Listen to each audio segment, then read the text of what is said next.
Reality rewards those who align with it. Reality doesn't care about your opinions. It cares about cause and effect. If you can see those causal relationships clearly and act accordingly, you gain leverage over uncertainty. That's true whether you're running a global fund or managing a household budget.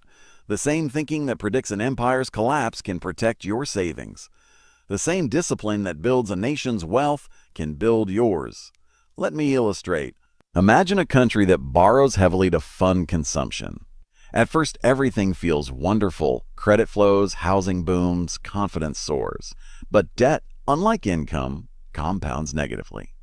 Each borrowed dollar steals a little from the future. Eventually, the bills come due. Inflation rises, purchasing power falls, and the central bank prints more money to plug the gap. People blame politicians, markets, or foreigners, but the cause is simple arithmetic. You can't consume more than you produce forever. The same rule applies to you. Live beyond your means long enough and you enslave your future self. Live below your means and invest the difference and you buy freedom. History isn't just a mirror of nations, it's a manual for individuals. Another repeating pattern I found is the wealth gap. Every successful empire creates inequality as prosperity compounds unevenly. At first, that inequality fuels growth because the rich reinvest in innovation.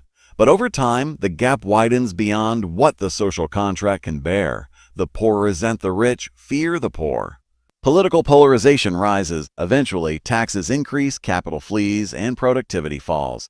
Then comes either reform or revolution. We saw it in France, in China, in Britain, in America in the 1930s. The cycle always ends the same way. Balance is restored through painful adjustment. Now the question for each of us is, how do we stay balanced while the world tilts? For me, balance begins with diversification. Never bet your future on a single outcome. Diversify across assets, across countries, across ideas. The world system is too complex for certainty.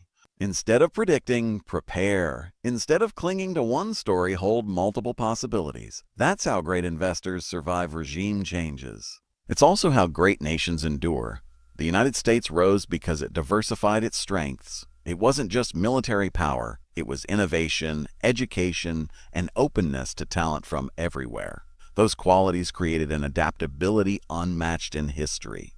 But even the most flexible system can ossify if people lose their hunger to learn. The moment ideology replaces curiosity, decline begins. You can see it in markets and in minds. Rigidity is the prelude to irrelevance. The principle is clear: evolve or die. That's not pessimism. That's biology. The species that survive are not the strongest.